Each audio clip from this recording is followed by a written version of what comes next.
if you want to consistently close 20, 30, 40% of the calls that you're taking, you have to become like a detective, right? And what do I mean by this? So detectives, they pay attention to the details, and the details in sales especially are what matter, right? They look for clues, and then they use those clues to inform themselves when it comes to solving the mystery. In this case, the mystery you're trying to solve is how to close the person in front of you. And in this video today, I'm going to be telling you exactly how to do that, how to be more effective in your sales calls, how to look for clues and apply that knowledge to later points in the sales calls to get deals over the line. Now, if you're wondering who I am, my name's Oliver. I've been in the agency space for a while now. I've closed hundreds of thousands of dollars of deals in the agency space, and I've also been working in sales for like years before that as well. So I like to think I know a thing or two about sales. And I can tell you that the reason I make these videos is because I don't want you to go through the same pain and suffering as I have been through to learn what I know now and to get to where I am today.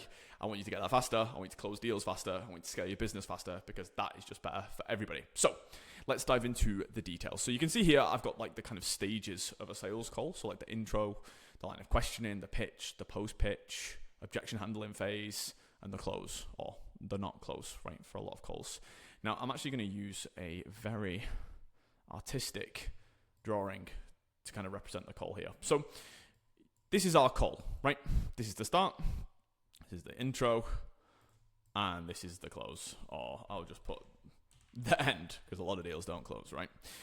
Now, in between this process, you've got the line of questioning, you've got the pitch, let's just put this here, you've got the post-pitch, you've got the objection handling phase, which may go on for some time, hopefully, if you know what you're doing.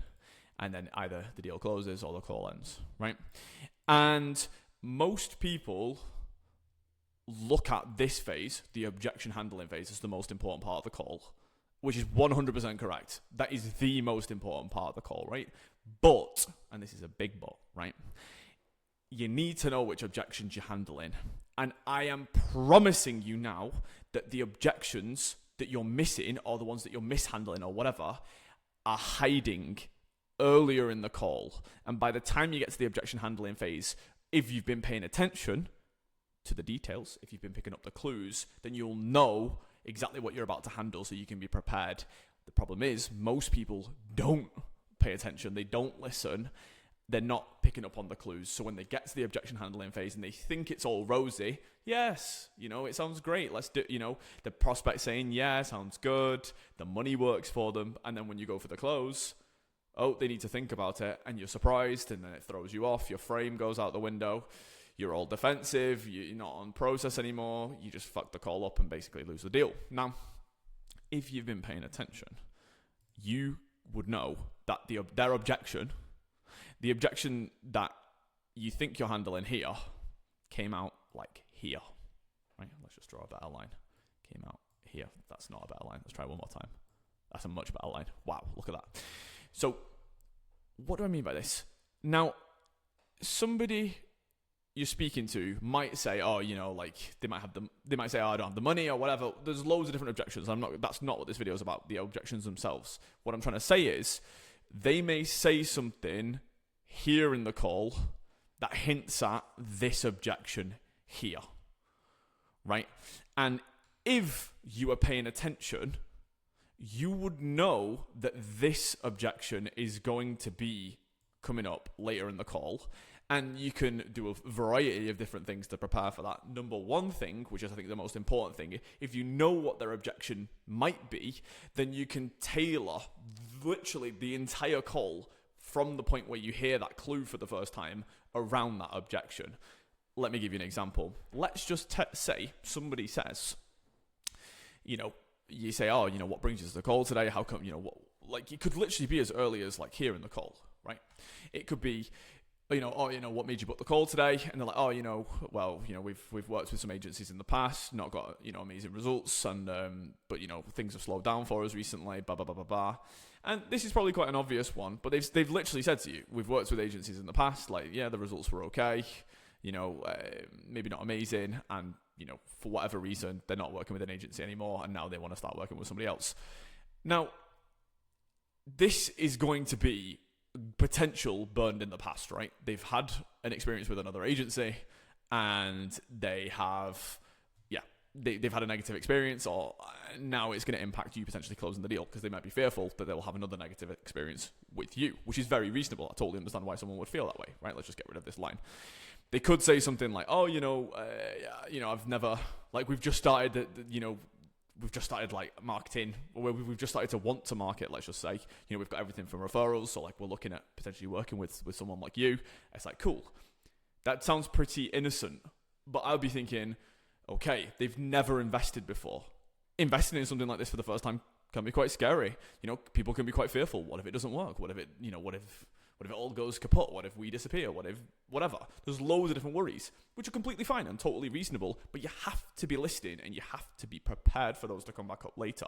So this kind of arc here between the objection kind of surfacing, like a hint of it, a glimmer, and it actually re-emerging here, is like, this arc should be tailored. Everything in the middle should be tailored to being prepared for that. So that's the first thing. You can tailor the actual pitch and the post-pitch process. And, in the pitch, you can be telling them how, basically how they're going to avoid, how you're going to make sure they get results, essentially, which you're probably going to do anyway. But the whole point is you're going to keep it in mind. Let's just say they've been burned in the past, right?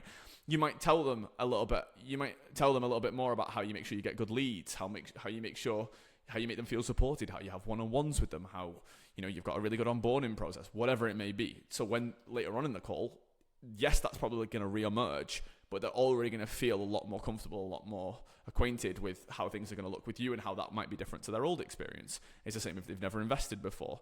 Like, you might say, hey, you might tell them how you've worked with loads of different agencies who also are in a similar position to them, somewhere in the middle. You don't necessarily want to, like, objection handle here. It's actually kind of the opposite.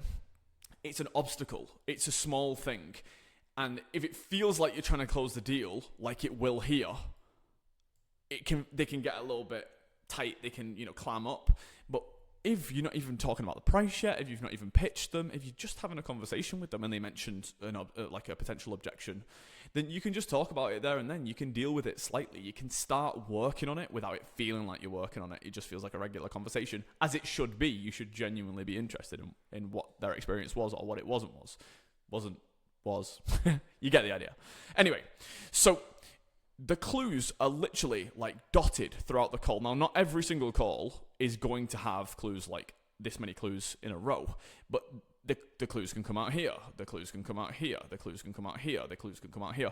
It could be literally anywhere in the call, and you have to be paying attention the entire time, because in the objection handling phase, if you do not pay attention to this stuff here, like you missed this clue here, like potential product objection comes out here, potential value objection or potential fear comes here, maybe like some money objection comes out here, who knows, then it will catch you off guard and it will cause you to essentially fuck up and not close the deal.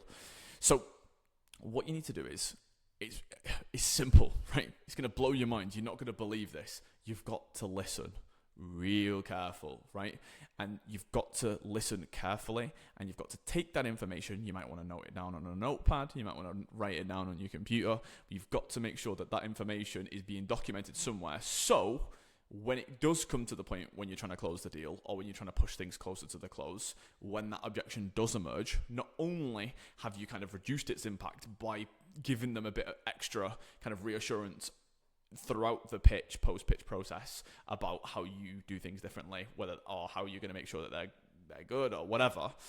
Also, when it comes out, you're like, yeah, I completely understand. Like, I remember you said before, like, you could literally say, like, I totally understand why you think that. I remember you mentioned earlier in the call you'd never done anything like this before. I can imagine it's pretty nerve-wracking, right? And they're like, yeah, it is. Like, completely, totally understand that, right? It's collaborative. It's not like you're trying to fight them, like, oh, nah, like, you should do this. This is a good idea. It's like, of course, I totally understand why this would be scary for you, right? Like, makes complete sense. But then you can help, get them over the line by going into whatever kind of objection handling script is appropriate for that situation, which, by the way, I'll be covering in other videos. But anyway, this is pretty much the end of the video. I know I'm yapping a lot on this one, but the whole point I'm trying to make is there's stuff that comes out inside the call. There's clues that come out that you need to pay attention to if you're going to close the deals consistently, if you're going to close many sales calls over a long period of time, because if you're not paying attention, then what's going to happen? It's really simple. You're going to miss it. You're not going to emphasize like the elements of what you do that will help alleviate their fear or their objection. And then when the objection rears its ugly head, which it will do, because if they have an objection, it is going to come up in the call one way or another. There is no two ways about that. They're not just going to forget. They're not going to forget, right? And better for you to start dealing with it sooner and start working your way through it. Kind of like, all right, little analogy to finish on. Kind of like a meal, right? Like, you know, if this is like a timeline, if someone's like, you've got this much time to like eat a plate of food, then you can just start like, you know, chowing down on it slowly, just like kind of digging in, right? Slowly but surely. If someone's like, it's like a bloody eating challenge and you've got to do it all in this time, or even worse, you've got to do it all in like this time period, right? You're never going to be able to get through it. It's going to just, you bloody choke to death or whatever. I know it's a bit of a weird analogy, but the whole point I'm trying to make is you want to start working your way through it. Like a deadline, right? You start doing the work sooner, so then you're not stressed out when you get to the deadline and things don't go wrong. And that's kind of how it works. Yeah, hope that all makes sense. I hope you have a wonderful day, and I will speak to you very soon. Boom.